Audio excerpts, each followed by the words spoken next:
Hi hello welcome to Priya cooking. ఈరోజు 3 different chutney రెసిపీస్ని ఎలా prepare చేసేసుకోవాలో మనం ఇప్పుడు చూసేద్దామండి. ఫస్ట్ అయితే గ్రౌండ్నట్ ప్రీమిక్స్ పౌడర్తో చట్నీని ఎలా ప్రిపేర్ చేసేసుకోవాలో మనం ఇప్పుడు చూసేద్దాం. ఇందులోకి ఒక హాఫ్ కప్ వరకు గ్రౌండ్నట్స్ని తీసుకుంటున్నాను. వీటిని 5 to 10 minutes పాటు మీడియం ఫ్లేమ్లో వేయించుకోవాలి. హై ఫ్లేమ్లో వేయించుకోకూడదండి, మీడియం ఫ్లేమ్లోనే ఈ గ్రౌండ్నట్స్ని వేయించుకోవాలి. హై ఫ్లేమ్లో వేయించుకుంటే గ్రౌండ్నట్స్ అనేవి పచ్చిగానే ఉంటాయి.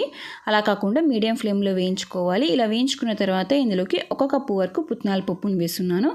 ఈ పుట్నాల పప్పును కూడా మీడియం ఫ్లేమ్లో ఒక 2 minutes వేయించుకోవాలి. మీరు గ్రైండ్ చేసేటప్పుడు ఈ పుట్నాల పప్పుని డైరెక్ట్గానే వేసుకోవచ్చు. అలా కాకుండా ఇలా మీడియం ఫ్లేమ్లో ఒక 2 minutes వేసుకొని గ్రైండ్ చేసుకుంటే టేస్ట్ అనేది చాలా బాగుంటుందండి. అలాగే ఇందులోకి 5 to 6 వరకు ఎండుమిర్చిని వేస్తున్నాను. ఈ ఎండుమిర్చిని కూడా ఒక 2 minutes పాటు మీడియం ఫ్లేమ్లో వేయించుకోవాలి. ఈ ఎండుమిర్చిని వేసి ఒక 2 minutes వేయించుకున్న తర్వాత ఇందులోకి చింతపండుని వేస్తున్నాను.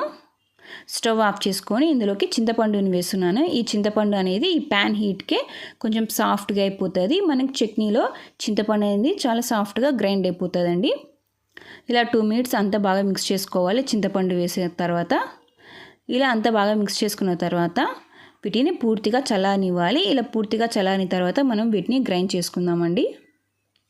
ఒక మిక్సీ జార్లోకి పూర్తిగా చల్లారిన ఈ పుట్నాల పప్పుని గ్రౌండ్నట్స్ని వేసుకొని గ్రైండ్ చేసుకుందామండి. అలాగే ఇందులోకి తగినంత ఉప్పు వేస్తున్నాను. ఈ ఉప్పు వేసి మనం ఫైన్ పౌడర్లా గ్రైండ్ చేసుకోవాలి. చూసారు కదండి, ఇలా ఫైన్ పౌడర్లా గ్రైండ్ చేసుకుందాం. ఇలా ఫైన్ పౌడర్లా గ్రైండ్ చేసుకున్న తర్వాత వీటిని ఒక బౌల్లో తీసుకుందామండి. ఇప్పుడు ఒక బౌల్లో తీసుకొని మనం వీటిని ఇప్పుడు పోపు పెట్టుకుందామండి. ఒక ప్యాన్ తీసుకొని ఇందులోకి 2 tablespoon వరకు ఆయిల్ వేస్తున్నాను. ఆయిల్ కొంచెం హీట్ ఎక్కిన తర్వాత ఇందులోకి 1 tablespoon ఆవాలు, అలాగే 1 tablespoon ఉద్దిబేడలను వేసి ఒక 2 minutes పాటు మీడియం ఫ్లేమ్లో వేయించుకోవాలండి. ఇలా ఒక 2 minutes పాటు మీడియం ఫ్లేమ్లో వేయించుకోవాలి. ఇలా వేయించుకున్న తర్వాత ఇందులోకి ఒక హాఫ్ టేబుల్ స్పూన్ వరకు జీలకర్ర, అలాగే ఇందులోకి కరివేపాకుని వేసి ఒక 2 minutes పాటు మీడియం ఫ్లేమ్లో వేయించుకోవాలి. ఇలా కరివేపాకుని జీలకర్రని వేయించుకున్న తర్వాత ఇందులోకి 1 tablespoon రెడ్ చిల్లీ పౌడర్ వేస్తున్నాను. ఈ రెడ్ చిల్లీ పౌడర్ వేసి ఒకసారి అంతా బాగా మిక్స్ చేసుకోవాలి. ఇలా అంతా బాగా మిక్స్ చేసుకున్న తర్వాత స్టవ్ ఆఫ్ చేసుకొని ఇందులోకి మనం గ్రైండ్ చేసి పెట్టుకున్న గ్రౌండ్నట్ పౌడర్ని వేసుకోవాలండి. స్టవ్ ఆఫ్ చేసిన తర్వాత ఈ పౌడర్ని వేసి ఒకసారి అంతా బాగా మిక్స్ చేసుకోవాలి. చూసారు కదండి, ఎంత ఈజీగా ఈ గ్రౌండ్నట్ ప్రీమిక్స్ పౌడర్ అనేది మనం ప్రిపేర్ చేసుకోవచ్చు. ఇప్పుడు మనం చట్నీ అనేది ఎలా ప్రిపేర్ చేసుకోవాలో మనం ఇప్పుడు చూసేద్దామండి. ఈ పౌడర్ని వెంటనే మనము ఒక బాక్స్లోకి వేసుకోకుండా ఈ పౌడర్ అనేది పూర్తిగా చల్లారిన తర్వాత మనం వీటిని స్టోర్ చేసుకోవచ్చండి. వేడిగా ఉంటుంది కదా, అలా కాకుండా వీటిని పూర్తిగా చల్లారిన తర్వాత మనము ఒక ఎయిర్ కంటైనర్ బాక్స్లోకి స్టోర్ చేసుకోవచ్చు. ఇప్పుడు మనం చట్నీని ఎలా ప్రిపేర్ చేసుకోవాలో మనం చూసేద్దాం. మనకు కావాల్సిన చట్నీ పౌడర్ని ఒక బౌల్లోకి తీసుకుందామండి. ఒక బౌల్లో తీసుకొని ఇందులోకి కాంచి చల్లార్చిన వాటర్ని వేసుకోవాలి. ఈ పౌడర్ని పూర్తిగా చల్లారిన తర్వాత మనం ఒక బౌల్లోకి ట్రాన్స్ఫర్ చేసుకుందాం. ఇందులోకి తగినన్ని వాటర్ వేసుకొని బాగా మిక్స్ చేసుకోవాలండి.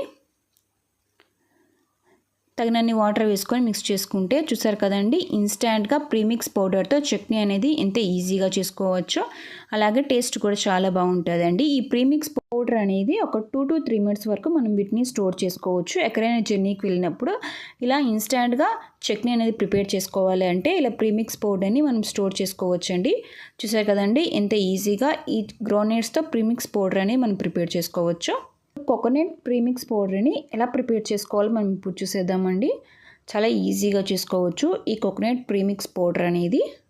ఒక ప్యాన్ తీసుకొని ఇందులోకి 1 tablespoon వరకు ఆయిల్ వేస్తున్నాను. ఆయిల్ కొంచెం హీట్ ఎక్కిన తర్వాత ఇందులోకి 5 to 6 వరకు చిన్నగా కట్ చేసి పెట్టుకున్న గ్రీన్ చిల్లీస్ వేస్తున్నానండి. ఈ గ్రీన్ చిల్లీస్ని మీడియం ఫ్లేమ్లో వేయించుకోవాలి. 2 to 3 minutes పాటు మీడియం ఫ్లేమ్లో వేయించుకోవాలండి గ్రీన్ చిల్లీస్ అనేది. ఈ గ్రీన్ చిల్లీస్ ఇలా మొత్తం వేయించుకున్న తర్వాత ఇందులోకి 1 కప్పు వరకు పుట్నాల పప్పును వేస్తున్నాను. ఈ పుట్నాల పప్పును కూడా ఒక 2 minutes పాటు మీడియం ఫ్లేమ్లో వేయించుకోవాలి. ఇలా మీడియం ఫ్లేమ్లో వేయించుకున్న తర్వాత ఇందులోకి ఒక హాఫ్ కప్ వరకు చిన్నగా కట్ చేసి పెట్టుకున్న కొబ్బరిని వేస్తున్నాను. ఎండు కొబ్బరిని వేస్తున్నానండి. ఇలా ఈ కొబ్బరిని కూడా వేసి మరొకసారి అంతా బాగా మిక్స్ చేసుకోవాలి ఒక 2 minutes పాటు మీడియం ఫ్లేమ్లోనే. అలాగే ఇందులోకి కరివేపాకును కూడా వేస్తున్నానండి. ఈ కరివేపాకును కూడా వేసుకొని ఒకసారి అంత బాగా మిక్స్ చేసుకోవాలి. అలాగే ఇందులోకి చింతపండుని వేస్తున్నానండి.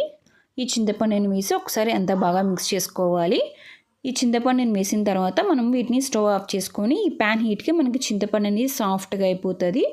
చింతపండు వేసి మిక్స్ చేసుకొని వీటిని పూర్తిగా చల్లారనివ్వాలి.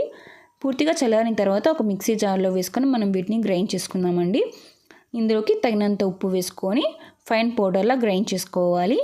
చూసారు కదండి, ఇలా ఫైన్ పౌడర్లా గ్రైండ్ చేసుకోవాలి.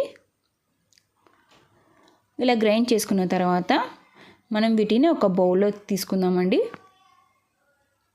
బౌల్లో తీసుకున్న తర్వాత మనం వీటిని పోపు పెట్టుకుందామండి. ఇప్పుడు ముందుగా ఒక ప్యాన్ తీసుకొని ఇందులోకి 2 టేబుల్ స్పూన్ వరకు ఆయిల్ వేస్తున్నాను. ఆయిల్ కొంచెం హీట్ ఎక్కిన తర్వాత ఇందులోకి 1 టేబుల్ స్పూన్ వరకు ఆవాలు, అలాగే 1 టేబుల్ స్పూన్ వరకు జీలకర్ర, అలాగే ఇందులోకి 1 టేబుల్ స్పూన్ వరకు ఉద్దిబడలను వేసి ఒక 2 మినిట్స్ పాటు మీడియం ఫ్లేమ్లో వేయించుకోవాలండి. ఈ మూడింటిని మీడియం ఫ్లేమ్లో ఒక 2 మినిట్స్ పాటు వేయించుకోవాలి. ఇలా ఒక 2 మినిట్స్ పాటు మీడియం ఫ్లేమ్లో వేయించుకున్న తర్వాత ఇందులోకి కరివేపాకును వేస్తున్నాను. ఈ కరివేపాకును వేసి ఒకసారి అంత బాగా మిక్స్ చేసుకోవాలి.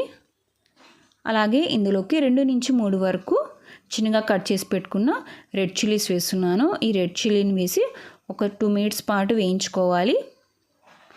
ఇలా వేయించుకున్న తర్వాత స్టవ్ ఆఫ్ చేసుకొని ఇందులోకి మనం గ్రైండ్ చేసి పెట్టుకున్న ప్రీమిక్స్ పౌడర్ని వేసుకొని మిక్స్ చేసుకోవాలండి.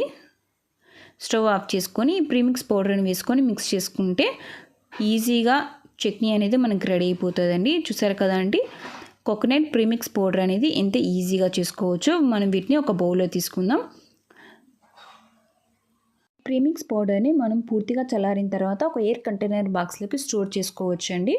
ఇన్స్టెంట్గా ఇలా ప్రీమిక్స్ పౌడర్ని స్టోర్ చేసి పెట్టుకుంటే అప్పటికప్పుడు ఇలా మనము చట్నీ అనేది మనం ప్రిపేర్ చేసుకోవచ్చు. ఇప్పుడు చట్నీ అనేది ఎలా ప్రిపేర్ చేసుకోవాలో మనం ఇప్పుడు చూసేద్దాం. ఇంకొక బౌల్లోకి మనకు కావాల్సిన అంత ప్రీమిక్స్ పౌడర్ని వేసుకొని ఇందులోకి తగినన్ని వాటర్ వేసుకొని మిక్స్ చేసుకొని సర్వ్ చేసుకుంటే కోకోనట్ ప్రీమిక్స్ పౌడర్తో చట్నీ అనేది ఈజీగా ప్రిపేర్ అయిపోతుంది. చాలా టేస్ట్ కూడా చాలా బాగుంటుందండి. చూసారు కదండి, కోకోనట్ ప్రీమిక్స్ పౌడర్తో చట్నీ అనేది ఎలా ప్రిపేర్ చేసేసుకోవాలో. ఇప్పుడు టమోటా చట్నీని ఎలా ప్రిపేర్ చేసుకోవాలో మనం ఇప్పుడు చూసేద్దాం. సేమ్ హోటల్ స్టైల్లోనే ఈ టమోటా చట్నీని ప్రిపేర్ చేసుకోవచ్చు అండి ఇంట్లోనే. సో ఆలస్యం చేయకుండా మనం వీడియోలోకి తీసుకొని ఇందులోకి 2 to 3 టేబుల్ స్పూన్ వరకు ఆయిల్ వేస్తున్నాను. ఆయిల్ కొంచెం హీట్ ఎక్కిన తర్వాత ఇందులోకి ఒక ఆనియన్ని ఇలా చిన్న క్యూబ్స్గా కట్ చేసుకొని ఈ ఆనియన్స్ని మీడియం ఫ్లేమ్లో కొంచెం సాఫ్ట్గా అయ్యేంత వరకు వేయించుకోవాలండి. ఇలా ఆనియన్స్ అనేది కొంచెం వేగిన తర్వాత ఇందులోకి ఒక టమోటాని తీసుకుంటున్నాను. చిన్నవైతే 2, పెద్దదైతే ఒక టమోటాని, వీటిని కూడా ఒక చిన్న క్యూబ్స్గా కట్ చేసుకొని ఈ టమోటాని మీడియం ఫ్లేమ్లో మగ్గించుకోవాలండి. ఈ చట్నీ అనేది దోశలోకి కానీ ఇడ్లీలోకి అయితే చాలా బాగుంటుంది. మామూలుగా మనం హోటల్స్లో తింటూ ఉంటాం కదా, సేమ్ అదే చట్నీనే మనం ఇంట్లోనే అంతే టేస్టీగా అంతే ఈజీగా ప్రిపేర్ చేసేసుకోవచ్చు అండి. చూసారు కదండి, టమోటా అనేది ఇలా సాఫ్ట్గా మగ్గాలి. మీడియం ఫ్లేమ్లో ఇలా కంటిన్యూస్గా మిక్స్ చేస్తుంటే టమోటా అనేది ఇలా కొంచెం మగ్గిన తర్వాత ఇందులోనికి కారానికి సరిపడా ఎండుమిర్చి వేస్తున్నాను. ఇక్కడ నేనైతే 4 నుంచి 5 వరకు ఎండుమిర్చి వేస్తున్నాను. మీరు కారం ఎక్కువ తినే వాళ్ళైతే కొంచెం ఎక్కువగా వేసుకోవచ్చు. అలాగే ఇందులోకి 4 నుంచి 5 వరకు వెల్లుల్లిని కూడా వేసుకొని అంతా ఒకసారి బాగా మిక్స్ చేసేసుకోవాలండి. ఇదంతా మీడియం ఫ్లేమ్లోనే కుక్ చేసుకోవాలి ఈ చట్నీ మొత్తం. ఇలా అంతా బాగా మిక్స్ చేసుకున్న తర్వాత ఇందులోకి 1 ఇంచు అల్లంని, అలాగే కొంచెం కరివేపాకు, అలాగే ఇందులోకి 1/2 టేబుల్ స్పూన్ జీలకర్ర వేసుకొని వీటిని అంతా ఒకసారి బాగా మిక్స్ చేసేసుకోవాలండి. ఇందులోకి కొబ్బరి కానీ పుట్నాల పప్పులు కానీ వేయకుండా ఈజీగా ఎంతో టేస్టీగా ప్రిపేర్ చేసుకోవచ్చు. ఇలా ఇవన్నీ వేసుకొని మీడియం ఫ్లేమ్లో అంతా ఒకసారి బాగా మిక్స్ చేసేసుకోవాలండి. ఇలా అంతా బాగా మిక్స్ చేసుకున్న తర్వాత స్టవ్ ఆఫ్ చేసుకొని వీటిని పూర్తిగా చల్లారనివ్వాలండి. చూసారు కదండి, ఇలా కుక్ చేసుకోవాలి ఈ టమోటాలు అలాగే ఈ ఆనియన్స్ని. ఇలా కుక్ చేసుకున్న తర్వాత స్టవ్ ఆఫ్ చేసుకొని మనం వీటిని పూర్తిగా చల్లారనివ్వాలి. వీటిని పూర్తిగా చల్లారిన తర్వాత ఒక మిక్సీ జార్లు తీసుకొని మనం వీటిని పేస్ట్లా ప్రిపేర్ చేసేసుకోవాలండి. ఇందులోకి మనం చింతపండు వేయలేదు, ఎందుకంటే ఇందులోకి మనం టమోటా వేసాం కదా, చింతపండు వేయలేదు. అలాగే ఇందులోకి రుచికి సరిపడా సాల్ట్ వేసుకొని మనం వీటిని గ్రైండ్ చేసేసుకుందామండి. ఇందులోకి కొన్ని వాటర్ వేసుకొని గ్రైండ్ చేసుకోండి, ఎందుకంటే టమోటాలో ఆల్రెడీ వాటర్ ఉంటుంది కాబట్టి. సో కొన్ని వేసుకొని గ్రైండ్ చేసుకోవాలి. చూసారు కదండి, గ్రైండ్ చేసిన తర్వాత చూపిస్తున్నాను. చూసారు కదండి, ఈ చట్నీ అనేది ఈ కన్సిస్టెన్సీలో ఉండాలి. మీకు ఇంకా కొంచెం జారుగా కావాలంటే మరి కొన్ని వాటర్ వేసుకొని మిక్స్ చేసుకోవచ్చు. ఈ చట్నీ అనేది డైరెక్ట్గానే సర్వ్ చేసుకోవచ్చు, లేదు అంటే మనం వీటిని పోపు వేసుకొని అయినా సర్వ్ చేసుకోవచ్చు. ఇక్కడ నేను ఈ చట్నీలోకి పోపు వేసుకుంటున్నానండి. ఒక ప్యాన్ తీసుకొని ఇందులోకి 2 టేబుల్ స్పూన్ ఆయిల్ వేసుకున్నాను. అలా ఆయిల్ హీట్ ఎక్కిన తర్వాత ఇందులోకి 1/2 టేబుల్ స్పూన్ ఆవాలు, కొంచెం కరివేపాకు, 2 ఎండుమిర్చిని ఇలా తుంచుకొని వేసుకున్నాను. ఇవి కొంచెం 2 నిమిషాల పాటు లో ఫ్లేమ్లో వేయించుకున్న తర్వాత ఇందులోకి మనం గ్రైండ్ చేసి పెట్టుకున్న చట్నీని వేసుకొని మిక్స్ చేసుకొని సర్వ్ చేసేసుకోవడమే అండి. ఇందులోకి మరికొన్ని వాటర్ వేసుకొని మిక్స్ చేసేసుకోవాలి. ఇలా వాటర్ మొత్తం వేసుకొని మిక్స్ చేసుకున్న తర్వాత జస్ట్ ఒక 2 మినిట్స్ పాటు మీడియం ఫ్లేమ్లో కుక్ చేసుకొని సర్వ్ చేసుకుంటే అంతే అండి. ఎంతో టేస్టీగా, ఎంతో ఈజీగా ఉండే హోటల్ స్టైల్ టమోటా చట్నీ అనేది మనం ప్రిపేర్ చేసేసుకోవచ్చు. చూసారు కదండి, 3 డిఫరెంట్ చట్నీ రెసిపీస్ని ఎలా ప్రిపేర్ చేసుకోవచ్చో. ఇంకెందుకు ఆలస్యం, మీరు కూడా ఈ చట్నీ రెసిపీస్ని ఒకసారి ట్రై చేయండి. ఎలా ఉంది కమెంట్ బాక్స్లో తెలియచేయండి. రెసిపీస్ మీకు నచ్చినట్లయితే మీ ఫ్రెండ్స్కి రిలేటివ్స్కి లైక్ చేయండి, షేర్ చేయండి, కామెంట్ చేయండి. ఇలాంటి ఎన్నో రెసిపీస్తో మరి మీ ముందు ఉంటాను. Thank you for watching.